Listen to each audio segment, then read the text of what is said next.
Hey guys, welcome back to Monday Matinee. Today we're delving into Martin Scorsese's long-anticipated Killers of the Flower Moon.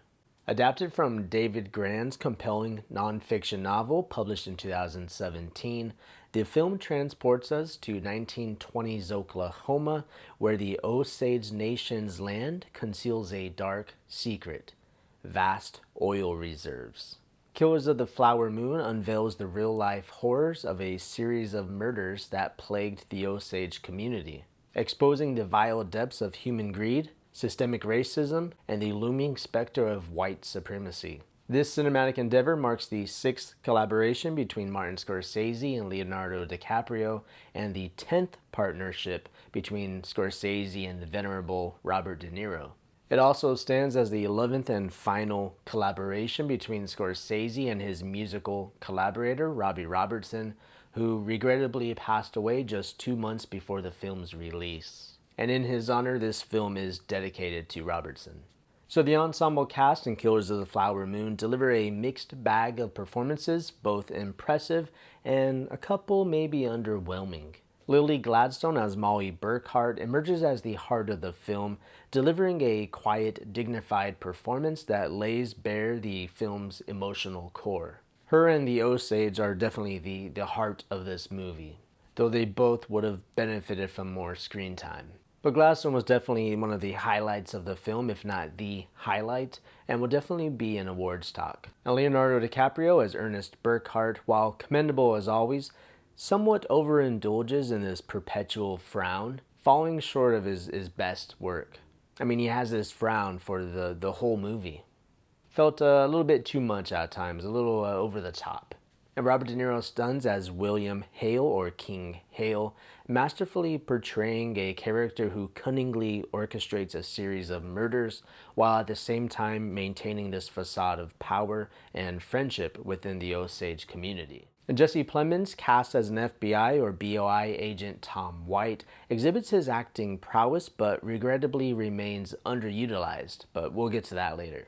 And then there's Brendan Fraser, whose portrayal of Hale's lawyer, though brief, proves less impressive, marred by a bunch of shout-heavy scenes. I'm not quite sure the vibe he was going here for, but it was a lot of shouting. So I think his performance particularly will be pretty divisive. And on the flip side, John Lithgow delivers a commendable performance as the prosecutor, though also with limited screen time. But Killers of the Flower Moon endeavors to convey a sprawling narrative with numerous characters and a wealth of historical information. And admirably, the film manages to do this, but it occasionally stumbles when it introduces characters whose significance might elude those who aren't familiar with the source material. I've read the book myself, and having done so prior to the movie, I might have done myself a disservice. And personally, I think the film just doesn't compare to the book. And the most significant flaw in the film arises from its decision to shift its focus onto Ernest Burkhart. And this alteration detracts from the riveting stories of Molly Burkhart and Tom White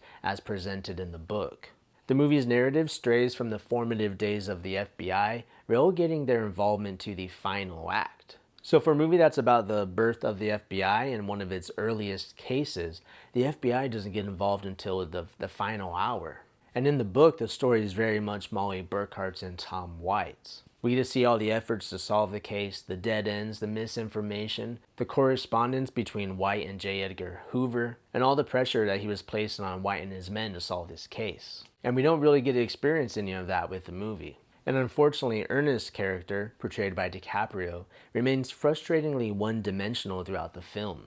He's essentially an idiot, and he remains that way for the whole movie, so I'm not sure why the perspective switched to this unlikable character. But I don't think it was a good decision. And the script underwent reworking, with DiCaprio and Plemons essentially swapping roles, with Plemons originally cast as the lead. Plemons, I think, is definitely better suited to play that two-faced type of character. And also in the book, Hale and Burkhart's involvement in the murders carried significant weight. It was stemmed from an extensive investigation and numerous claims that was teased throughout the book.